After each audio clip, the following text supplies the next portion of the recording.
유네스코에서 이런 기술과 관련된 의제를 다뤄서 저는 굉장히 반갑고요. 사실 제 글을 이렇게 좀 읽어보시면 좀 에세이식의 느낌이 나는데 조금 더 밀도 있게 좀 얘기를 여러 가지 좀 여기에 담지 못했던 얘기들까지 좀 포함해서 하기 위해서 어제 급하게 좀 PPT를 하나 만들었습니다. 아주 간단한 PPT고요. 좀 거칠게 정리를 했는데 뭐 좀 여러분들한테 이해를 이 짧은 시간에 도와드려야 되는데 어떻게 잘 될지 모르겠습니다.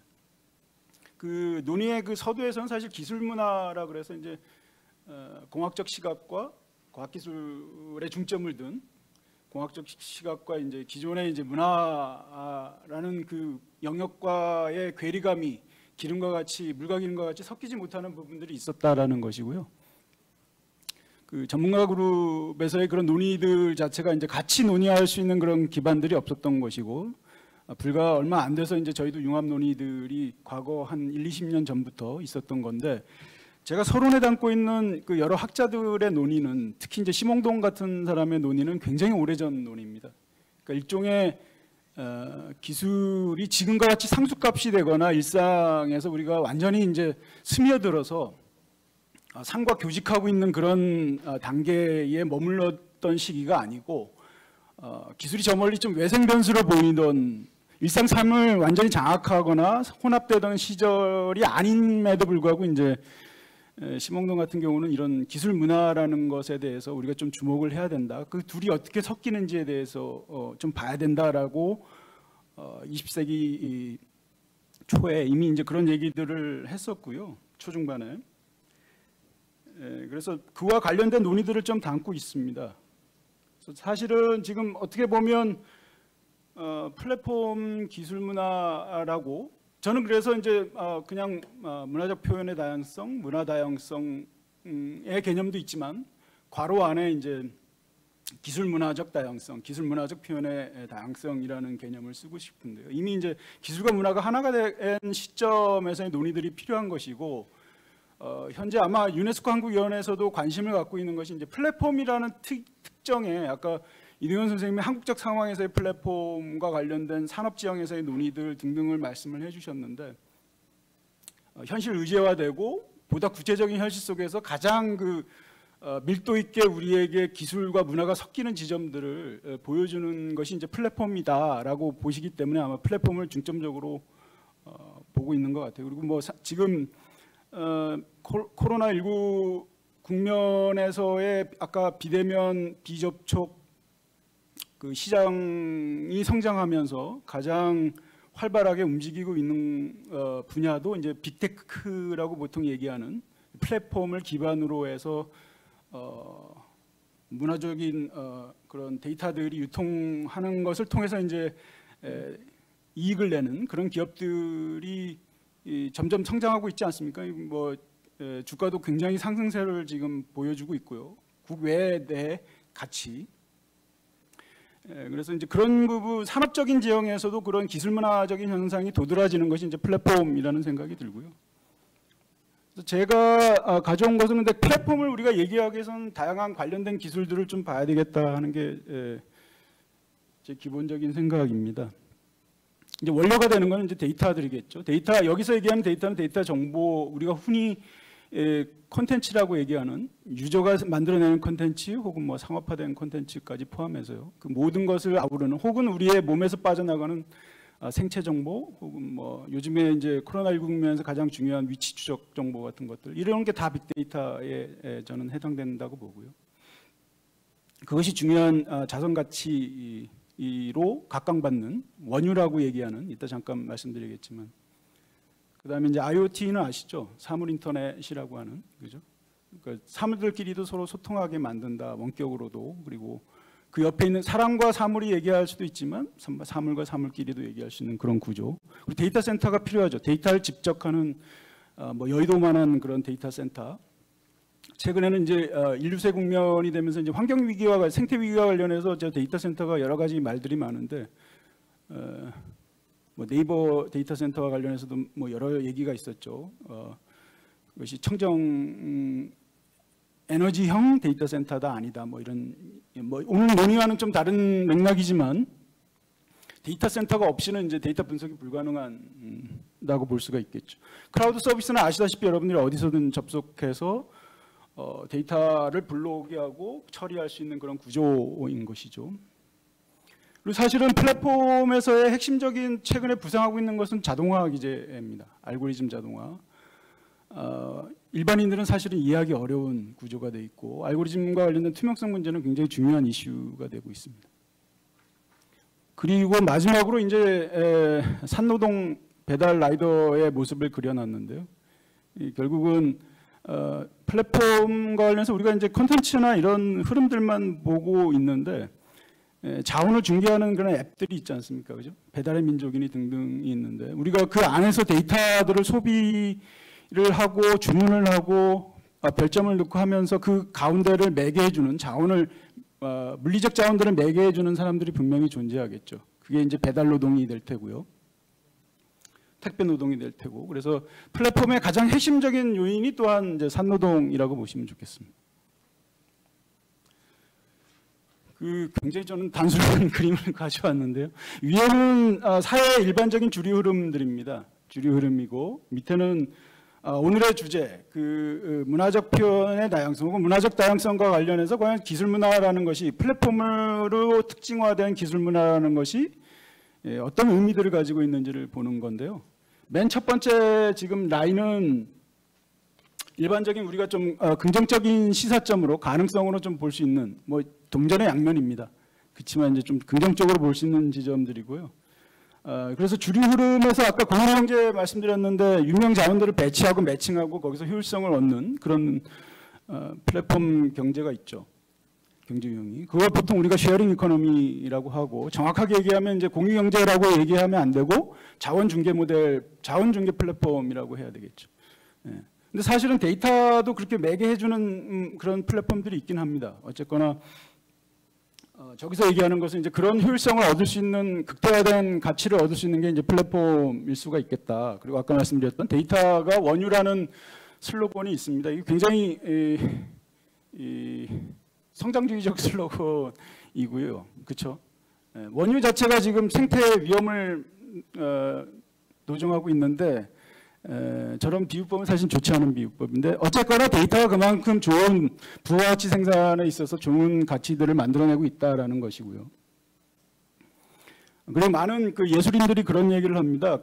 플랫폼 노동을 자기가 예술하는 시간 외에 투잡을 많이들 뛰고 있는데 시간 활용이 좋아서 일반 직장보다는 단기 시간 알바로서 플랫폼 노동을 하는 것이 굉장히 자기한테는 유리하다라는 얘기를 하죠. 이 또한 동전의 양면인데 자유계약이라는 형태로 가능한 거죠.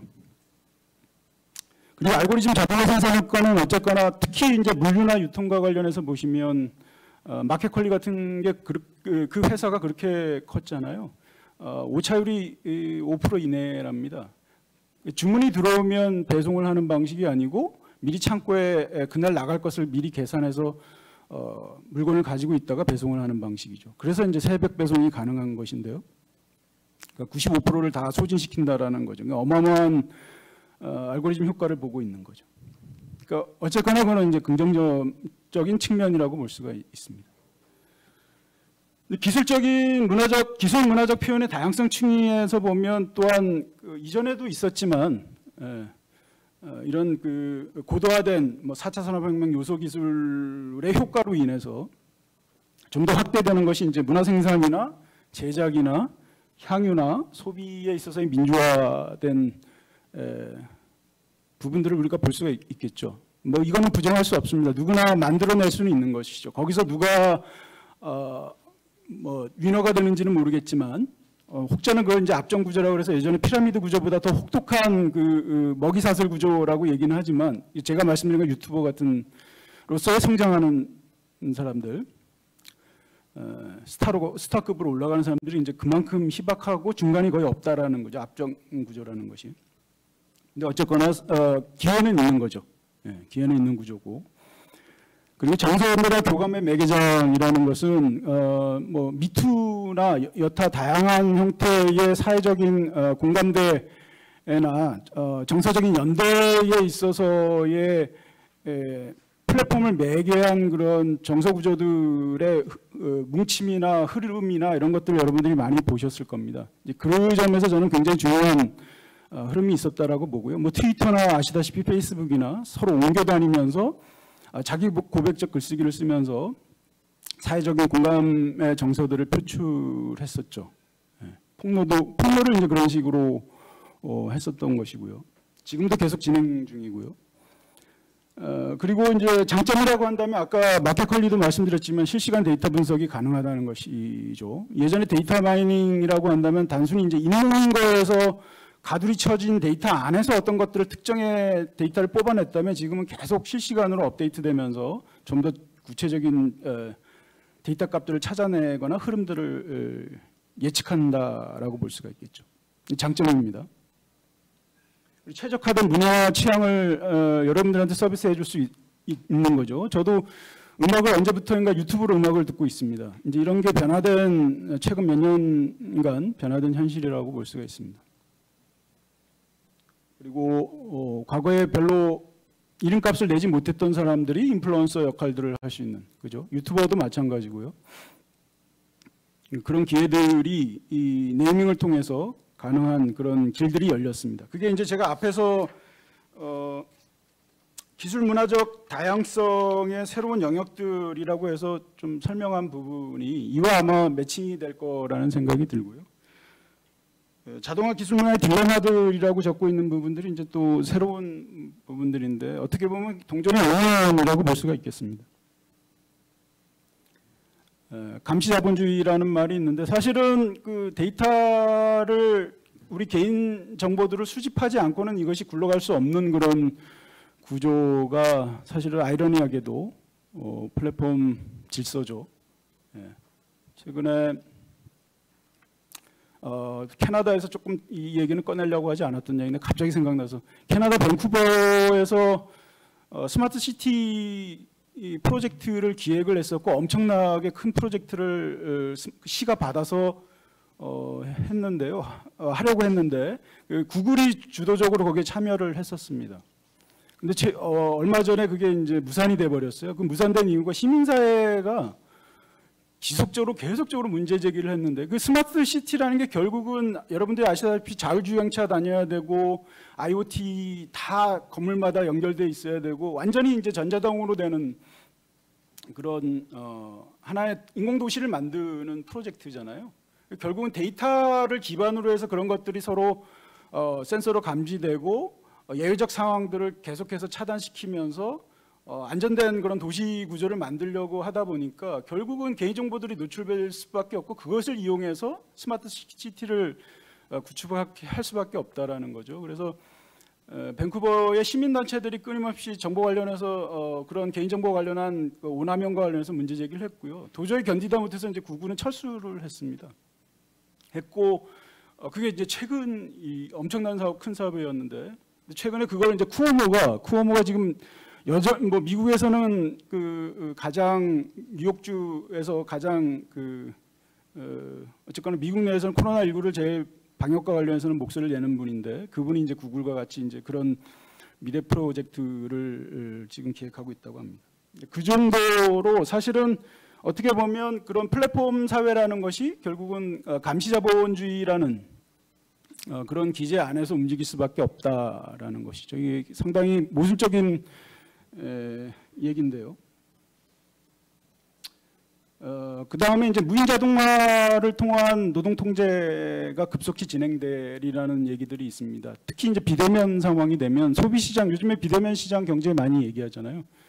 그래서 예전에는 자동화 문제들이 옵션이거나 여러 가지 이제 변수들, 노동 변수나 등등이 있었는데 최근에는 그 코로나19 국면이 되면서 빠르게 이제 소비 시장 중심으로 비대면 비접촉 시장들이 열리고 있죠. 대신에 이제 아까 말씀드린 대로 노동 영역에서는 소비 시장이 그만큼 커지고 무인 가판되니 계산되니 이런 것들이 커질수록 유통이나 물류 영역에서 이제 노동의 강도가 훨씬 더 커지고 비정규직에 혹은 기술 실업을 한 사람들이 이제 대거 근로 플랫폼 노동으로 택배나 이런 쪽으로 유입될 확률이 높아지겠죠.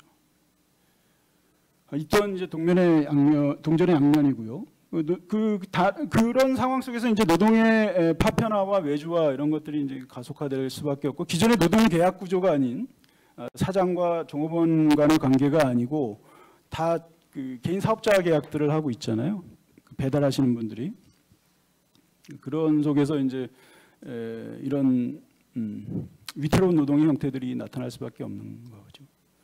그리고 AI 기계 예속이라는 것은 전반적으로 자동화 국면들이 사회 전반에 확산이 되면, 지금 한국에서도 보시면 제가 29페이지에 적어놓은 그 다른 곳에 내용들이 들어있는데, 뭐 AI 면접이라든지 요즘에 비대면 면접도 하고 있고, 무인 점포, 그리고 노동 형태도 알고리즘으로 통제하는 방식들이 이미 이 우버 등등에서 많이 쓰고 있고요.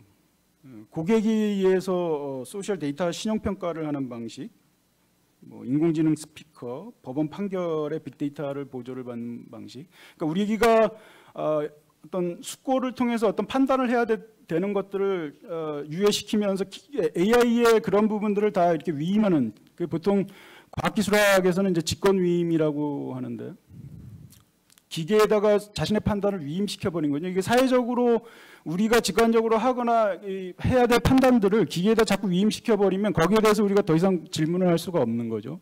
그 다음 판단을 한다라는 거죠. 그 이전에 기술이 만들어 놓은 그 판단 자체에 대해서 불문율이 되는 것이고, 그거는 과학이 되는 것이고, 더 이상 거기에 대해서 문제 제기가 안 되는 형태가 돼 버리는 겁니다. 그래서 문화적 표현의 다양성 측면에서 보자면 일종의 이제 우리는 개별화된 인디비주얼이라는 개별 주체, 몸뚱아리를 가진, 신체를 가진 인간으로서 개별 주체라고 보고 있지만, 실제 이제 플랫폼이 보면 여러분들은 각각의 알고리즘적 주체다라고 볼 수가 있는 거죠. 예를 들면 제가 잘 아는 그 말 중에 이제 여기 넷플릭스 사례도 잠깐 나오고 있는데요. 나중에 한번 보시면 좋겠습니다. 여기 지금 26페이지 쪽에 왔다 갔다 해서 죄송합니다. 26페이지 상단에 보면 그 넷플릭스 양자 이론이라는 것이 있습니다. 여기서는 정확하게 그 내용들을 안 적고 있는데, 그 실리콘밸리에서 하루 종일 15명 정도가 아침에 9시서부터 6시 출근해서 콘텐츠들을 계속 태깅만 다는 사람들이 있어요. 그 사람들이 콘텐츠를 전 세계 그 자기네들이 만들어내는 것, 혹은 그 각각의 로컬에서 지원받는 것들을 15만 개 정도로 분류를 합니다. 장르, 일종의 장르죠. 알고리즘 장르들인데, 그러니까 콘텐츠를 특징들을 그냥 계속해서 태깅을 붙여요.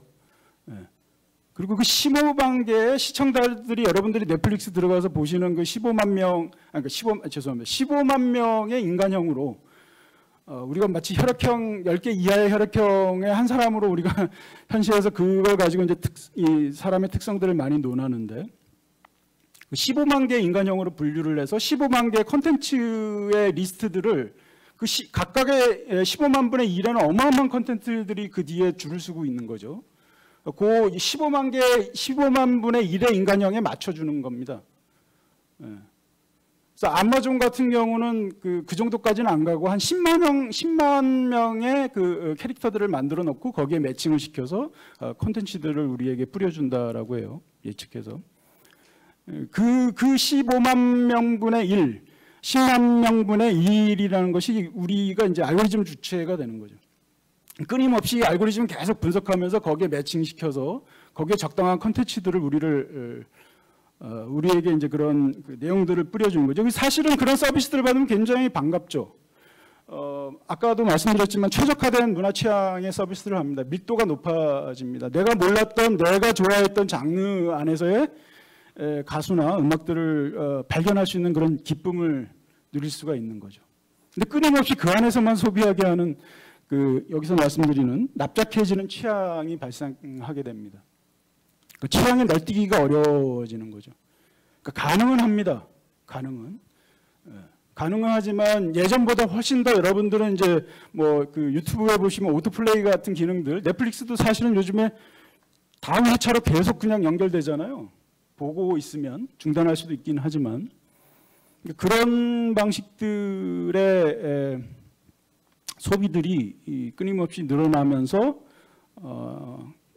취향 자체가 특정 분야에 갇혀버리는 그런 현상들을 만들어내는 거죠. 저는 이제 이런 것들이 일종의 이제 문화 다양성이라는 측면에서 보면 타자나 자기가 이전에 익숙했던 것, 문화적 그 취향과 다른 것들을 소비하거나 접근하는 데 있어서 상당히 벽들을 만들어낸다라는 생각을 가지고 있습니다.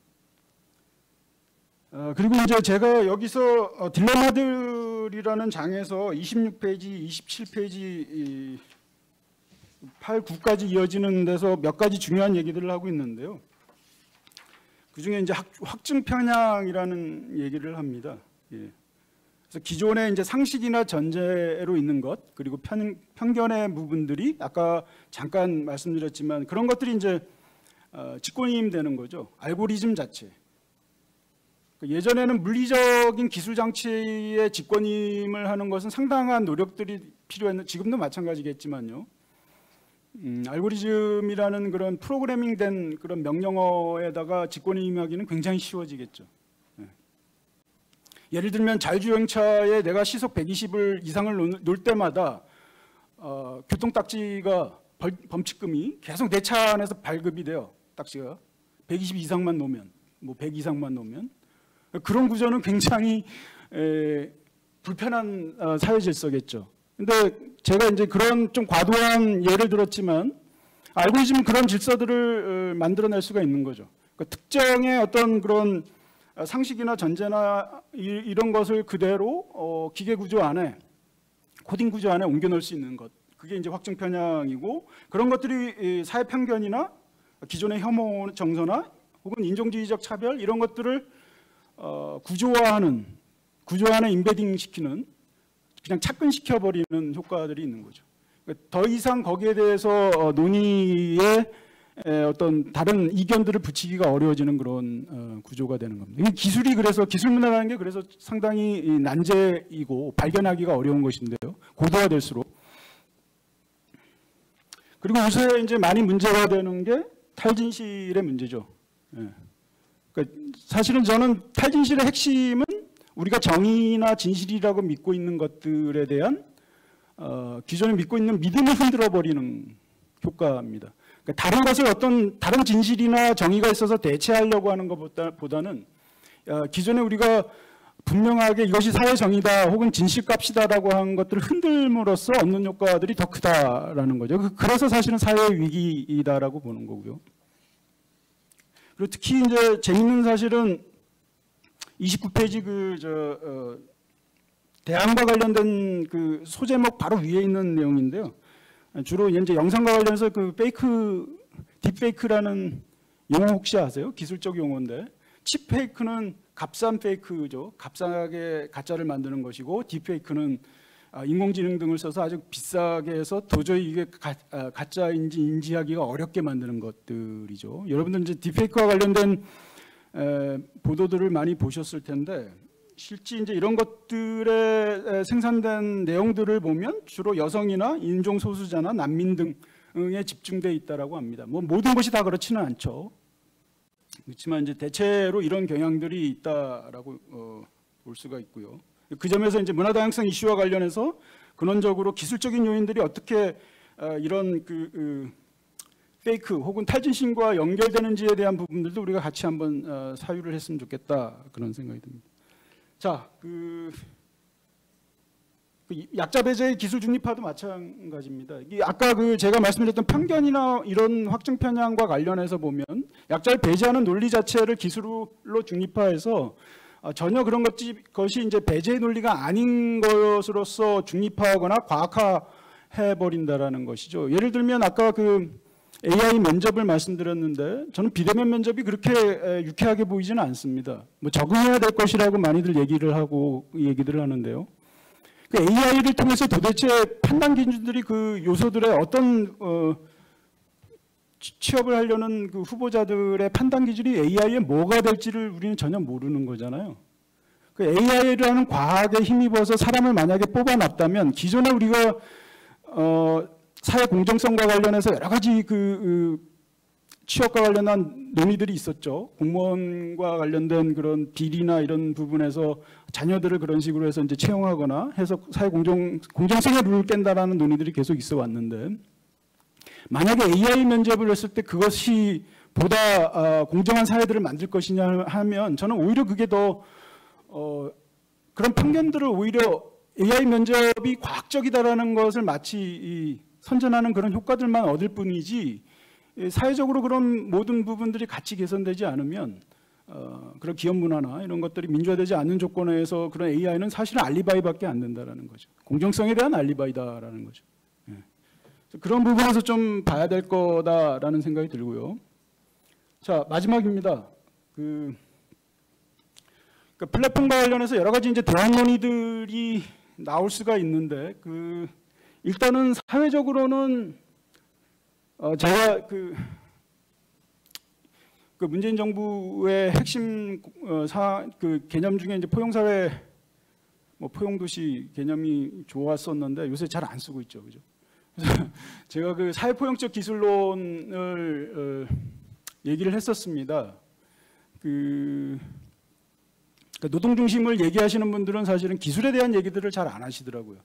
플랫폼과 관련해서 얘기를 하면 노동사회와 관련된, 노동 약자에 대한 배려와 관련된, 혹은 노동권의 보장과 관련돼서 얘기를 할 때 기술의 맥락과 연결된 그런 논의들이 좀 같이 있었으면 좋겠다 해서 이제 사회포용적 기술론을 얘기했는데, 플랫폼에서도 마찬가지 논리라고 봅니다. 그래서 자동화 플랫폼에 대한 사회포용적 기술 설계라는 것들이 필요하다는 거죠. 기술 설계를 어떻게 하느냐, 지난번에 우리 군산인가요? 군산에서 공공배달앱이 개발되는 것을 보시면 그게 이제 배달하시는 분들에 대한 배려들은 없지만 아직까지 소상공인들이 공생할 수 있는 앱을 지자체를 통해서 매개해서 그것들이 만들어졌잖아요. 그러니까 기술의 설계라는 것이 충분히 그런 기술 민주주의적 설계들이 가능하다라는 것입니다. 그래서 플랫폼에 있어서도 조금만 우리가 좀 눈을 돌리면 실제 그런 대안적 설계들이 얼마든지 가능하다라는 게 이제 제 생각이고요.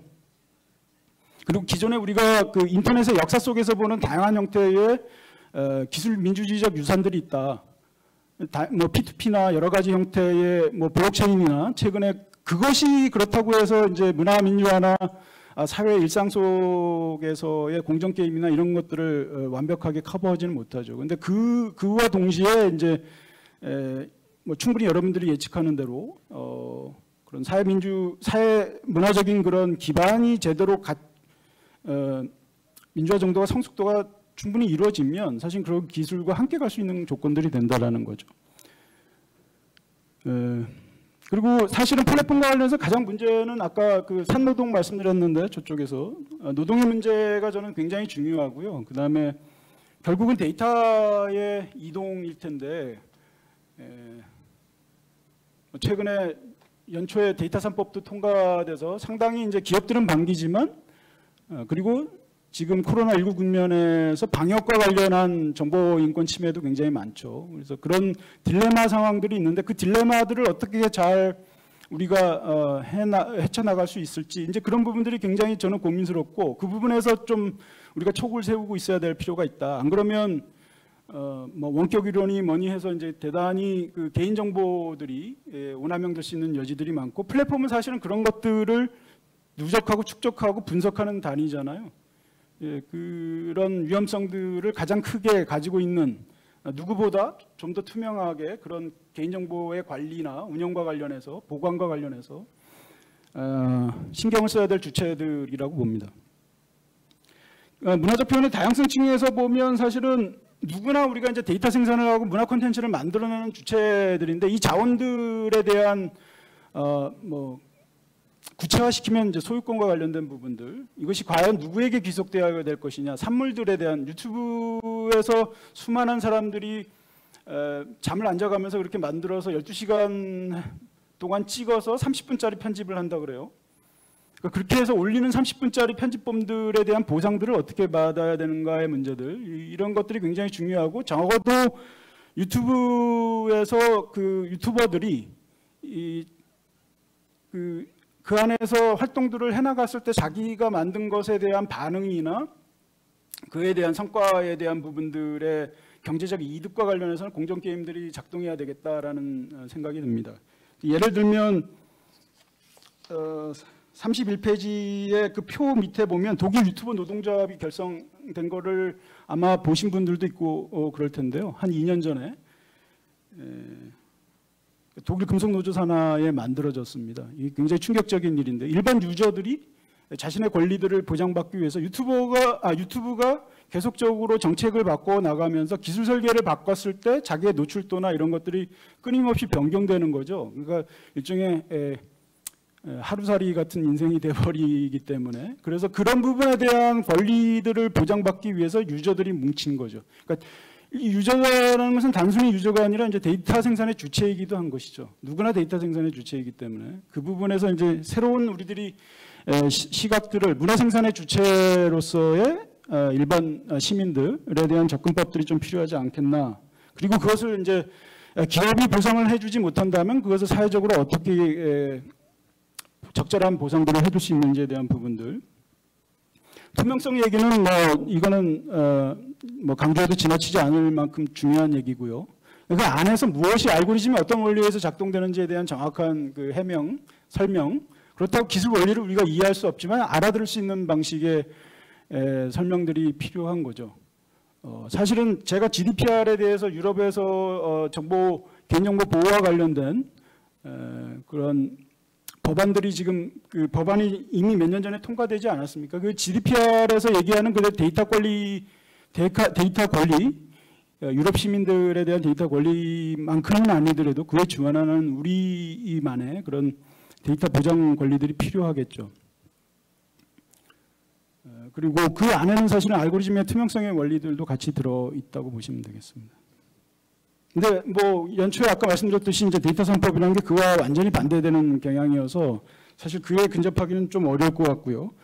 자, 그리고 대안적인 그 커먼즈적 구상, 그러니까 커먼즈적 구상이라는 것은 특정의 자원들을 운영하는 주체들이 이전의 플랫폼에서는 CEO나 아니면 소유자가 오너가 있지 않습니까? 그 오너 개념이 없는 거예요. 네, 이상하죠. 없고 그것을 실제 운영하는 주체들, 거기에서 액터들이 일종의 조합 형태가 되든 뭐가 되든 자주 관리가 되든 그런 형태로 이익이 생기면 공동 분배하고 일정 부분은 띄어서 재투자하고 그 안에서의 민주적인 그런 의사결정 과정들이 있는 것이고 그것은 이제 플랫폼 기술로 해서 매개되는 그런 구조라고 볼 수가 있겠습니다. 그게 저는 대안이라고 보지는 않습니다. 그렇지만 이제 지배적인 사업자들은 우리가 끊임없이 제가 말씀드렸던 알고리즘이나 등등에 대한 이용자들이 만들어내는 컨텐츠에 대한 정확한 권리나 이런 부분에 있어서 보장들이 좀 필요하다고 보는 거고요.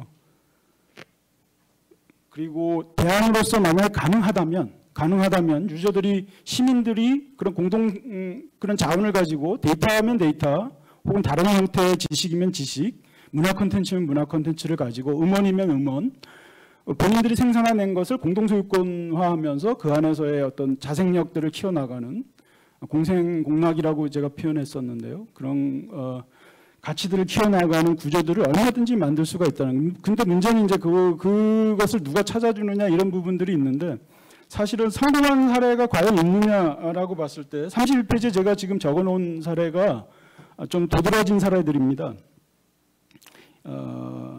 독세르비치는 이탈리아 베로나에서 시작한 조직이고요.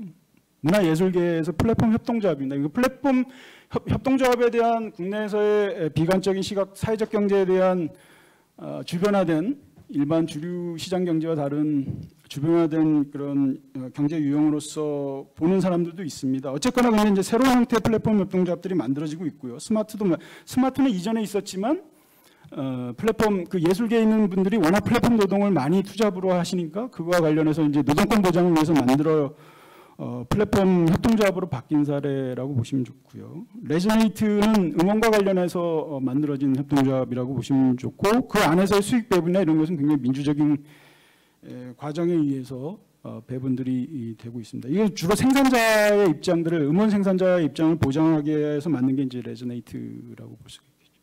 많지는 않습니다. 문화예술계 많지는 않은데 그리고 일반 그 산업 지형에서 많지는 않지만 이제 이런 대안들이 구성되고 있다라고 보시죠.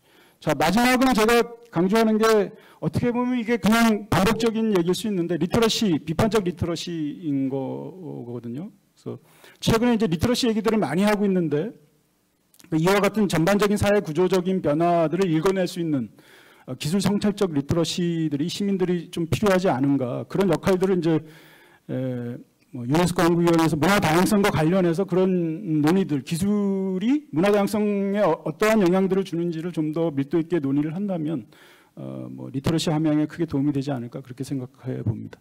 예, 이상입니다.